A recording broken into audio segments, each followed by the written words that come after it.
Sometimes love looks like care, sometimes it looks like patience, and sometimes it looks like two people finding new ways to hold each other.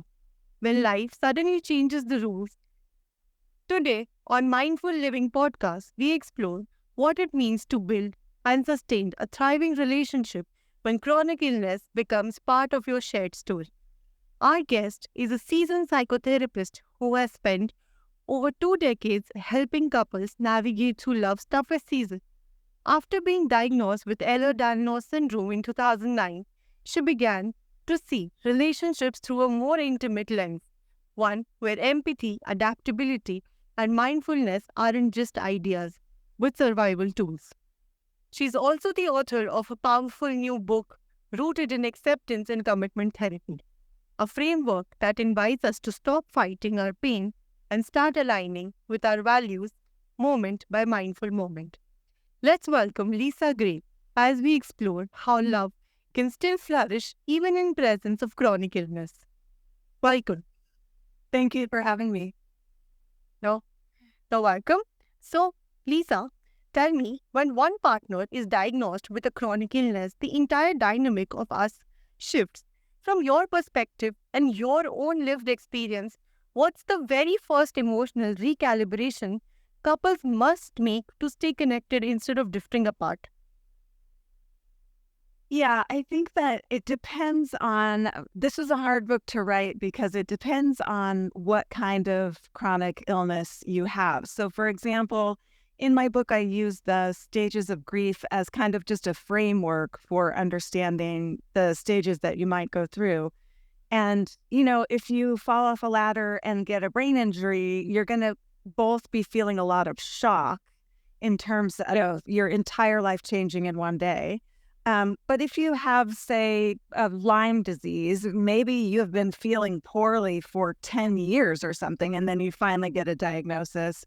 And that's a little bit of a different experience than something that comes on shocking. So I think that the first thing that happens is just the realization and adjustment that your life is not going to go back to how it was before.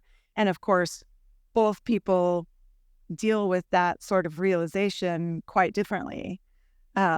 So it's a lot about communication and just talking about how your lives will need to shift now that something has come into your experience that you didn't expect. Okay, you talk about acceptance in your book, but how can couple practice its acceptance when without it turning into a quiet resentment or an emotional detachment? Yeah, I think it's really important to understand what acceptance really means. So acceptance does not mean that you think what's happening to you is okay. That's definitely not what it means. And it doesn't mean that, you're just not going to do anything about it, or you're going to just be like, okay, this is what's happening to me, so I guess there's nothing I can do. What acceptance really means in this context is just accepting in a mindful way that I'm right here, right now. Because I think that for me and a lot of people with chronic illness, the focus is always on trying to get back to something that you had before. And that's a losing battle because for most of us, we will never get back to what we were before. And so acceptance is kind of just more of a mindful practice of saying, this is where we are right in this moment. This is my experience right now. And so given that this is my experience and our experience, what can we do next? Where can we go from here? I think many listeners might relate to that invisible tug of war between wanting to be strong and needed to be seen. Sometimes even love can start to feel like guilt or obligation. It can't it? So, tell me, chronic illness often changes the body and with it, how intimacy looks and feels. When some of the most overlooked ways couples can stay intimately connected beyond physical. Yeah, I think for most of us, we equate intimacy with sex. especially after we're married or we're in a long-term relationship. When we say the word intimacy, we think about sex, and it doesn't have to be that way. So for me, intimacy is emotional, intimacy is sensuality, intimacy is touching.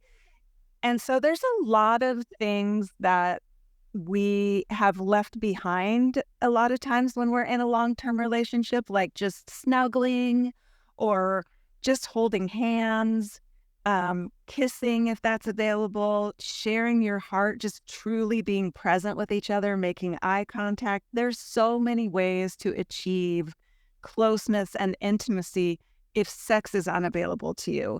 And I think in some ways it often turns out to be even a richer kind of intimacy because you're forced to explore lots of different new ways of connecting. Exactly. So, do you think mindfulness can help partners reframe intimacy not as loss but as transformation? Oh, absolutely. I think that, you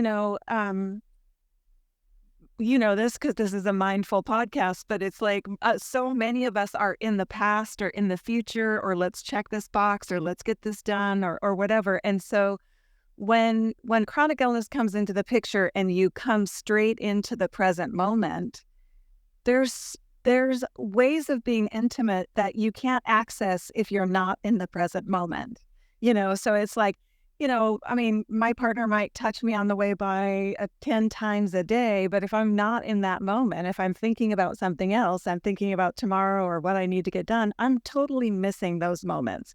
And so I think that when you are mindful and you're in the present moment, you can truly kind of absorb every intimate act that takes place, whether that's eye contact or a smile or a touch as someone walks by. If you can really learn to accept those things as like intimate moments of connection, but that happens in the moment. So if you're not in the moment, you're going to miss it. Yeah, completely. On the flip side, do you think there is a danger in over spiritualizing intimacy that sometimes mindfulness can unintentionally gloss over real sexual or emotional frustration? Yes. I mean, I think that you're definitely, if you have a chronic illness, almost every chronic illness comes with fatigue. So there are chronic illnesses that do affect your ability to engage in intimacy, but almost every chronic illness includes fatigue. And so you are going to be frustrated with your intimacy. Like when you run into a chronic illness diagnosis, there's no like starry-eyed thing about it. Like it's going to be hard. You're going to have to communicate about intimacy, which most couples are not that good at doing. And, you're going to have to really renegotiate the ways that you get your needs met, especially for the healthy partner. The healthy partner is going to have some anger and resentment about the way that things have changed. So yes, it's not easy. It's definitely, I definitely don't want to say like, oh, just be in the moment and it'll be fine. It's hard. It requires a lot of communication and empathy and renegotiation for sure. So, when one partner becomes the caregiver, the relationship balance can shift from equal to caretaker and patient. How can couples prevent compassion from turning into control or dependency? Yeah, I think that, again, it requires a lot of negotiation because what I see a lot in my practice working with couples and chronic illness is that it's very hard, and I've had personal experience with this myself. It's very hard for the person who has the chronic illness to generate empathy for the person who's still healthy. And so, it's like, this is my illness. I'm the one suffering. What's your problem? And the caregiver can get very resentful about that. And, they're also scared about your health and all of those things. And so I think the key there is empathy and connection and allowing the caregiver to have some of their own space, do some of their own things, get out of the house. And, that's hard when you're the one with a chronic illness and maybe you used to go play tennis with your partner and now they're going to play tennis with someone else. But I think it's really important for both people to be excruciatingly honest about what their experience is so that you can build empathy for each other's experience and not fall into a trap where there's nothing really sensual about being a patient and a caregiver. So you have to really be open about what your experience is. And if you have any resentments, dealing with those at the time instead of letting them fester and grow.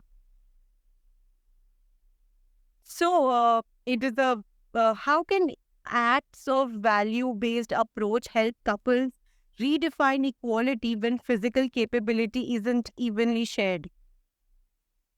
Yeah, I think that this is one of the reasons why I love acceptance and commitment therapy, because while the acceptance piece is like being where you are, it's like there's a lot of things that you've lost the ability to do, both together and just as an independent person.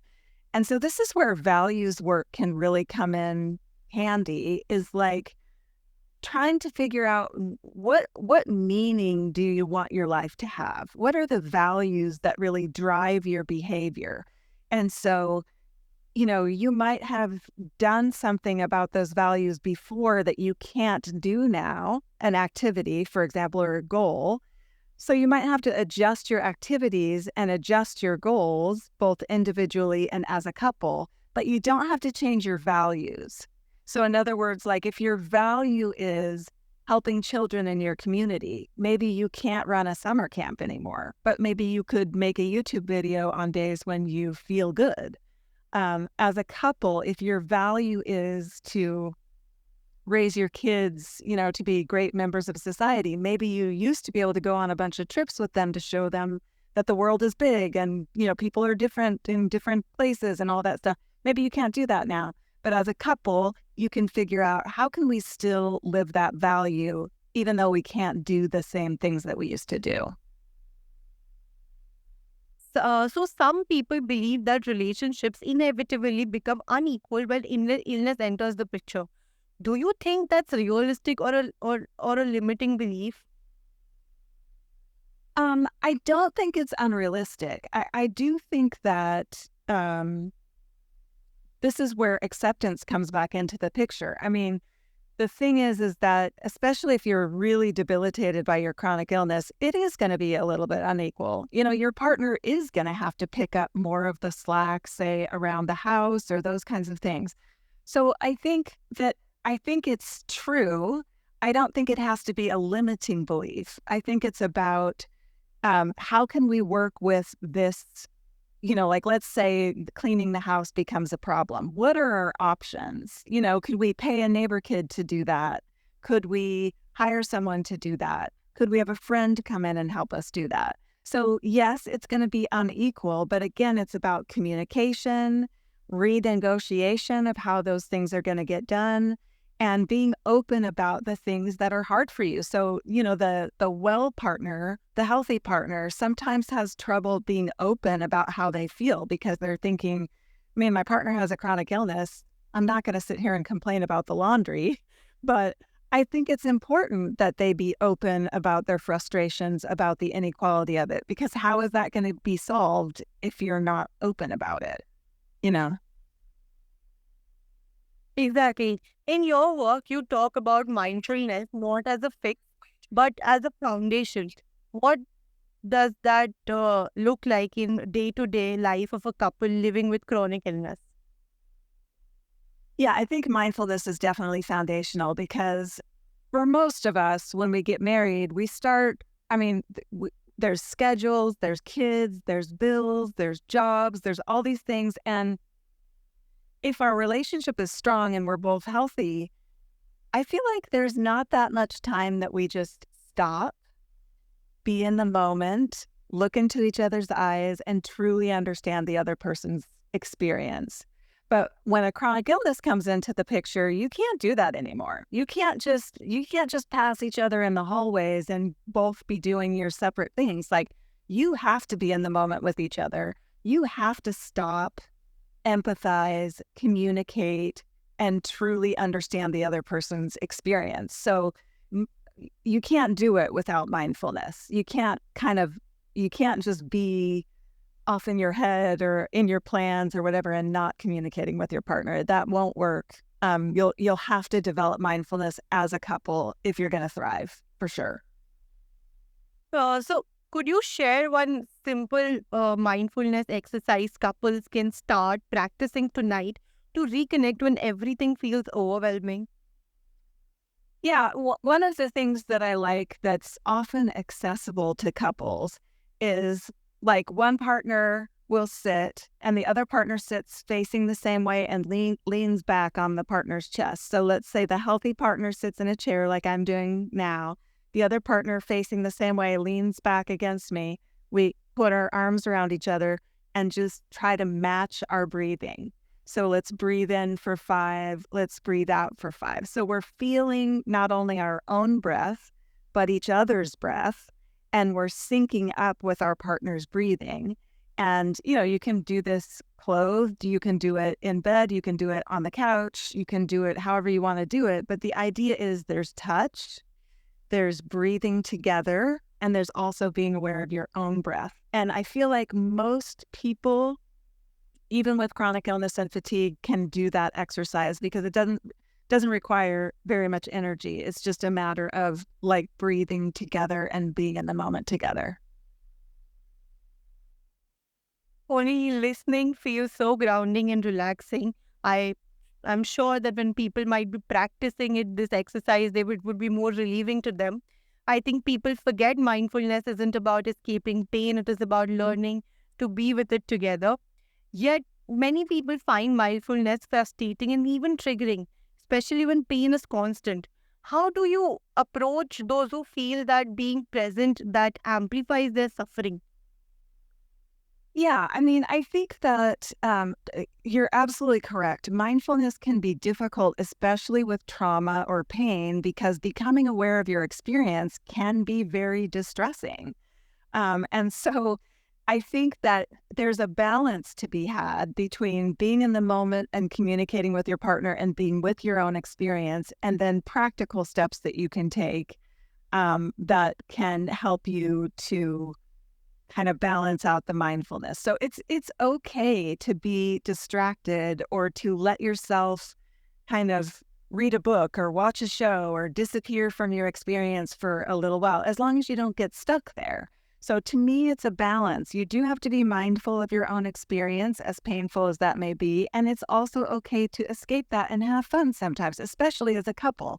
Play a game, watch a funny show. It's okay. You don't have to always be in the painful experience.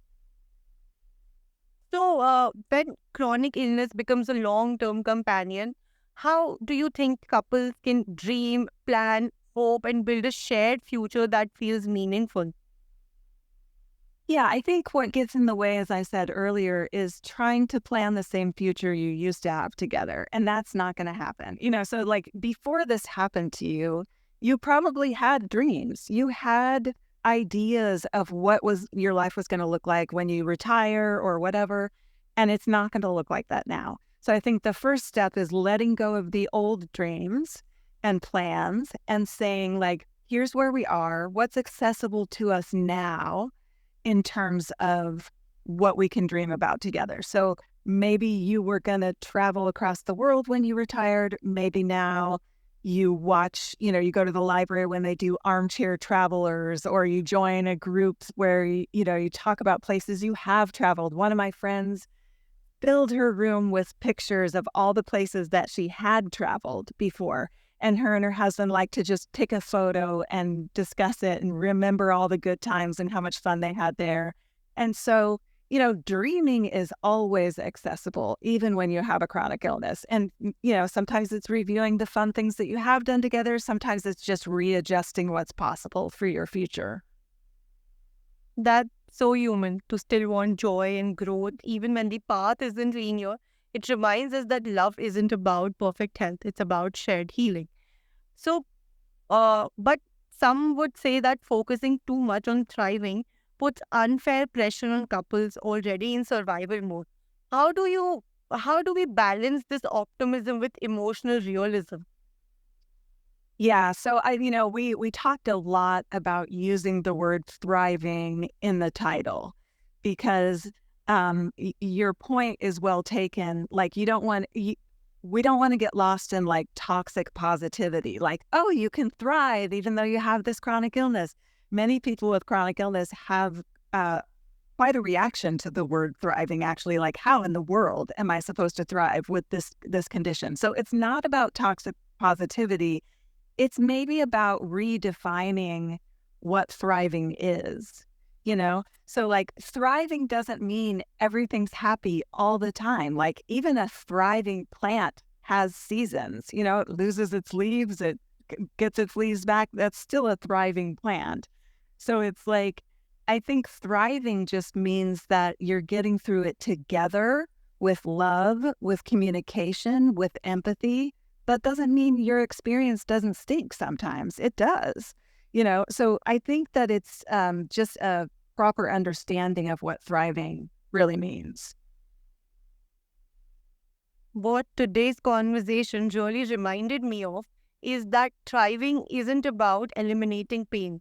It's about expanding love to hold it. Lisa's story and her wisdom offers a mirror to anyone walking into this path. That mindfulness isn't about fixing what's broken, but nurturing what's still beautifully alive between two people. If you or someone you love is navigating through chronic illness with a relationship, remember, presence, patience, and a shared purpose can still create moments of joy, even in uncertainty. Thank you for turning into the Mindful Living podcast. Until next time, breathe deeply, love briefly, and live mindfully.